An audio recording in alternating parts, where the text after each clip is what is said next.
Hello everyone, welcome back to my another shoot day mini vlog. তো আজ আমার shoot ছিল বারুইপুরে, তো আমি সকাল সকাল বেরিয়ে পড়েছিলাম। তো সবার ফার্স্টে চুচুড়া লঞ্চঘাট থেকে ঘাট পার হয়ে নৈহাটি গেছিলাম, আর নৈহাটি স্টেশন থেকে ডিরেক্ট শিয়ালদা, তারপর শিয়ালদা থেকে বারুইপুরের ট্রেন ডিরেক্ট, তো সেভাবেই গিয়েছিলাম। আর আমার কল টাইম ছিল 10টা, তো আমি সেই মতোই বাড়ি থেকে বেরিয়েছিলাম একটু তাড়াতাড়ি, কারণ আমাকে সময় পৌঁছাতে হবে, যেহেতু লোকেশনটা অনেকটাই দূর। সময় মতো না পৌঁছালে সময় মতো ফিরতেও পারবো না। আর আমার সাথে সম্পিতা দিও ছিল, সম্পিতা দির ওখানে শ্যুট ছিল, তাই আমরা একসাথে যাবো বলেই ঠিক করেছিলাম।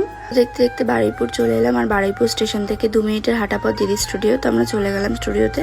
তো পৌঁছে দেখলাম স্টুডিও খোলেনি, তো একটুখানি 10 মিনিট ওয়েট করলাম, তো স্টুডিও খুলে দিয়েছিল। তারপর সবাই কাজ শুরু করে দিয়েছিল, আর আমার মেকআপ আর্টিস্টটা ছিল মুসলিম ব্রাইড লুক। তো আমার খুব তাড়াতাড়ি হয়ে গেছিলো, আমি এক ফাঁকে লাঞ্চটাও করে নিয়েছিলাম, আর এখানে আমাকে সব জুয়েলারিগুলো পরিয়ে দিচ্ছিল।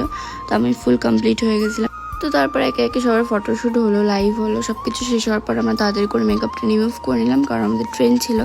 তো স্টেশনে যাওয়ার 2 মিনিটের মধ্যে ট্রেন চলে এসেছিল। তো ট্রেনে উঠে শিয়ালদা চলে গেলাম, আর শিয়ালদা থেকে নৈহাটি। তো যেতে আসতে মোট 6 ঘন্টা ট্রাভেল করেছিলাম। আমি তো ভীষণ ক্লান্ত হয়ে গেছিলাম, তো ফেরার পথে একটু গ্লুকোজ খেয়েছিলাম, আর আমি 10টার মধ্যে বাড়ি ঢুকে গেছিলাম। তো আজকের মতো ভিডিওটা এইটুকুই। ভালো লাগলে লাইক কমেন্ট করো। টাটা।